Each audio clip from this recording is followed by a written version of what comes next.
This is another one of the videos that I recorded when I was ill at the beginning of the year before I got too ill to be doing anything. So I'm still catching up. I am using, I think it's October Hip Kit Club kit and showed the page map sketch there as well that I'm working at. I'll have the still of the sketch towards the end of the video for you. Um, so I'm just choosing some photos. No, choosing some papers to do the middle bit of the layout where the pattern paper is on the layout. I do decide I want to tear the blue. So this is a old Bramble Fox tearing guide. They don't do this anymore. There are lots of other tearing guides out there that you can get. I think Pear Tree does one now, and I also have the We Are Memory Keepers ones, which I think are still available out and about places. Um, this then I'm using a piece of 6x8 paper to do the strip. I think it was like a journaling strip on the sketch. I end up, and it is also actually where the title sat as well.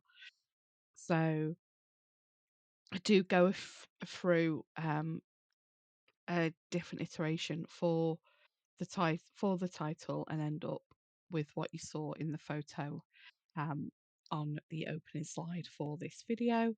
So yeah, there's no kind of cheery me holding holding the photo for the opening slide for this layout, and no opening intro video either because of when it was recorded. It's just I've got what, half an hour with a bit of energy. Let me go and do this. I've had these pictures printed. Let's go and do them. So there is a border that's called for on the sketch. So I get these are fabric stickers from this collection, and I'm just going to cut it. I cut it in two, and I cut the strip off so I can move it around the page without sticking it down and make sure I'm happy with it before I stick anything.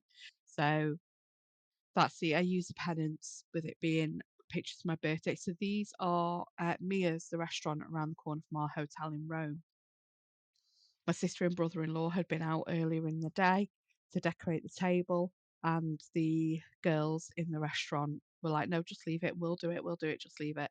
And when we got to the restaurant, they'd they'd done this with the table. So my sister and brother-in-law started it, and then the girls had finished it off.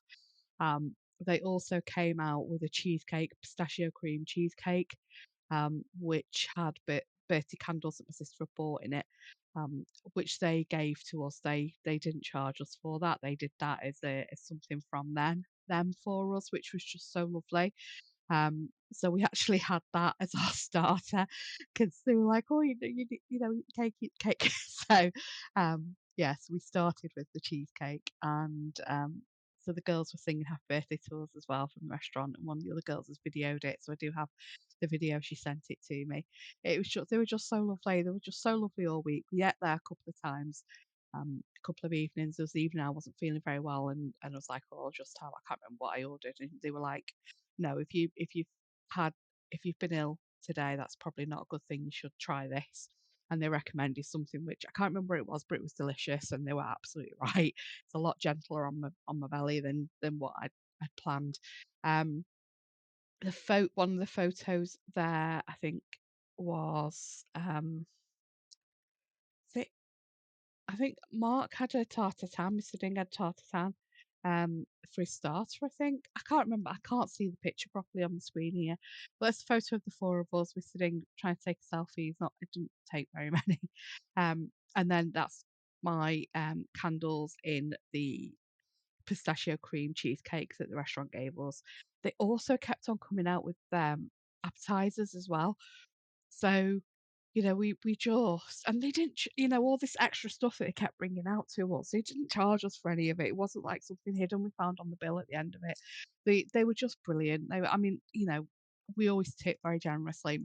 Mr. Ding used to be when he first came out the RAF before he worked on the railway, he was a delivery driver for takeaway in Leeds because come out the RAF, he's trying to find a job, and that's what he did for a while. So he just really is grateful, was very grateful for any tips because it was minimum wage. Um, So tips were really important, and tipping culture in England is not the way it is. I know I have a few American friends who watch my videos. It isn't the same as it is in America. You tip if you get good service. If you don't get good service, you are not expected to tip. It is an extra. It isn't expected. It is not part of these people, you know, wages. It is an extra thing. Um, Although some people who work in the service industry would be very, um, you know, hard off if they didn't get tips. Some tips were really important to Mark as part of his job. When he was a delivery driver, he relied on them. So he always tips very heavily. Um, he will tip no matter the standard of service, but if we have good service, he will. He's a very heavy tipper, which considering he's from Yorkshire, and they are notoriously difficult at getting them to open the wallet. Mr. Ding is not at all like that. Um, so yeah, so they were just always amazing to us, and my birthday was no different. It was just so special how they treated us that evening. It was fantastic. So that's what I'm scrapping here. Okay, so what I've done is I pulled out the resistibles. So these are um, letters, so words from this collection from Hip Kit Club. They have patterns on them, and then so the pattern resists the ink. So just leaving them to the ink to dry a little bit, and then you just buff the ink off the pattern, and it leaves the the actual colour behind on the parts that aren't don't have the resist on. I do end up completely changing that because I try to put black outline around it. You'll see in a bit and I completely ruin it. Okay, so here we go. So I'm just buffing off the ink, and it has, you see it's staying in the background. I think because it is so glossy, it doesn't soak in as much into the background when you're using the inks, but I do love it. I'm just getting the leaf out here just to test, do I get this right? And I do. Yeah, I don't on the letters. I completely ruin the letters because I end up going over too far, and I really don't like it. So I've kind of, there we go. Look, I've drawn on the art. I've used a Sharpie. I can't get it out. So forget that. Plan B. So there was some alpha stickers, puffy stickers in this collection. So I spell out the title instead in those stickers. So I'm trying to remember. I think it's Happy Birthday to Me that I put. Is that the name of the video? Can't remember. Oh, it was so long ago. This is the problem. Yeah, Happy Birthday to Me. That's it. Um, so yeah, I'm just lining the puffy stickers up and doing that. So I am starting with the letters closest to the photos just to line them up so that I can make sure I do fit the word on there fully. I still need to go back actually when these go in an album. I need to add the journaling. There is a huge pile at the moment, about 12 months worth of layouts. Actually, probably about 16 months, 18 months worth of layouts that I really need to sort out. Okay, so with the embellishing on this, I am just going. I think I cut some labels out of the big sheet. Let's find it. There we go. It's labels and tags and frames on these sheets. There we go. So I do look to cut some labels out as sort of like grounding spots for some journaling.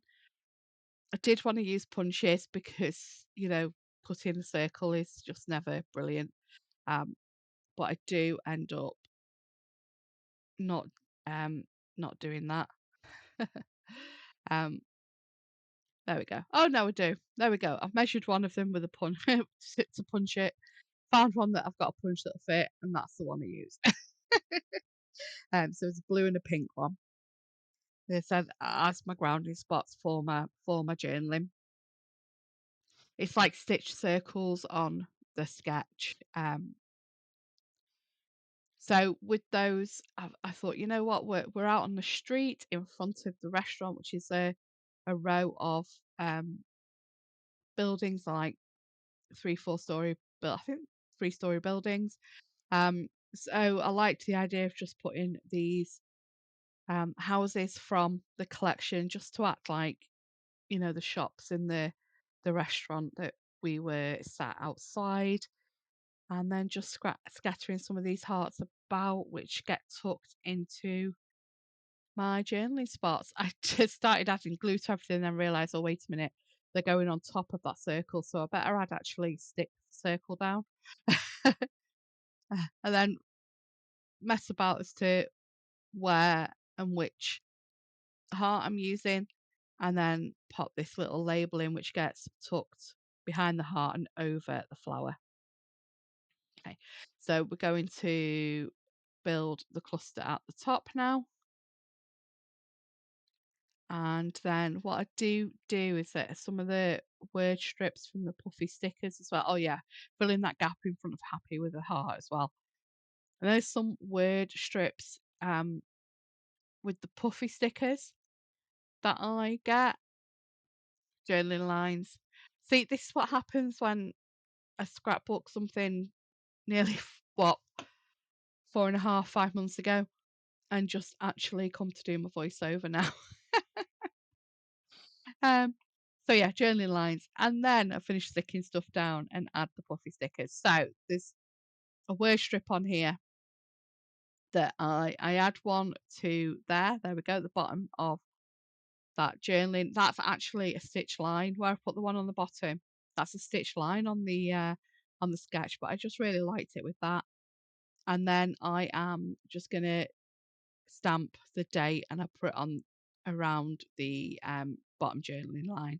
I don't think there's what much I add now. I'm sure that's done. Yep.